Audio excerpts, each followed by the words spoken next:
Patrick Hutzel from intensivecarehotline.com with another quick tip for families in intensive care. So yesterday, I had a phone call from a lady called Mariah, who more or less gave us a testimonial because she said, well, I've been watching your videos for a long time, and now it makes perfect sense why you say don't do a PEG tube and leave a nasogastric tube in until someone can be weaned off the ventilator and the trach. Now, here's the background story. Her dad has been in ICU since the beginning of November with an aspiration pneumonia, ended up on a ventilator, breathing tube, ended up with a trach.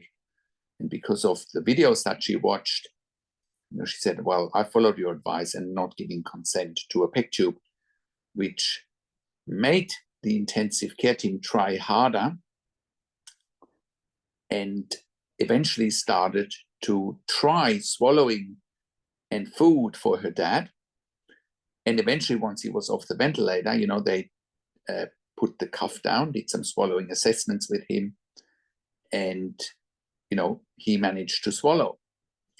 And now the trach is capped, and he's actually very close of getting or having the trach removed while he's already eating and drinking. Now, you might be thinking, what's the catch here? Well, the catch is this. When someone is having a nasogastric tube, it's a temporary device. It's clearly designed for temporariness, whereas a PEG tube is designed for permanency. Now, a PEG tube has the perception in hospitals, in LTACs, wherever, nursing homes, that when someone has a PEG tube, it's designed to have it for good, right? So the perception is, well, that person will never eat and drink again. True or not true doesn't matter. It's a perception, and people won't even try to have a person eat and drink again. It's sort of a permanent device. Whereas a nasogastric tube is temporary. It's designed for being temporary. A PEG is designed for being permanent. So therefore, she said, we had to try starting him to eat and drink again. Now the trach is capped, and the trach will come out in the next few days. She said she's so glad and so happy that she didn't give consent to a PEG tube because it would have pushed her dad down a trajectory she didn't want him to go. And her dad is 83. So now you've got an 83-year-old man starting to eat and drink again, rather than being confined to a hospital bed or to an LTAC bed or to a nursing home bed forever with a PEG tube. Look at nursing homes. It's full of people with PEG tubes. It's terrible. Is that how we want to deal with our elderly population at the end of their lives? Is that what we want to do? Just put down PEG tubes and feed them through tubes and not try and let them eat and drink again? So it's further confirmation, what I've talked about for the last decades, really. Do not give consent to a PEG tube under any circumstances, right?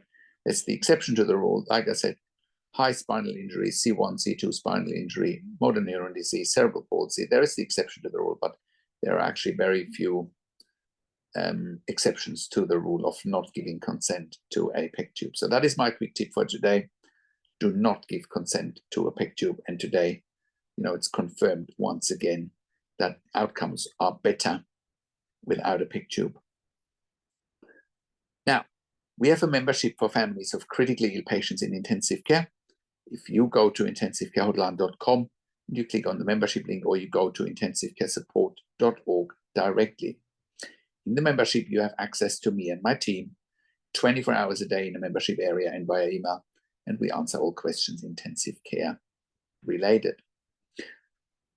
I have worked in intensive care and critical care for over 20 years in 3 different countries, where I also worked as a nurse unit manager for over 5 years in intensive care. And I have been consulting and advocating for families in intensive care for over 10 years here at intensivecarehotline.com. And you can look up our testimonial section as well as our podcast section and hear what our clients say.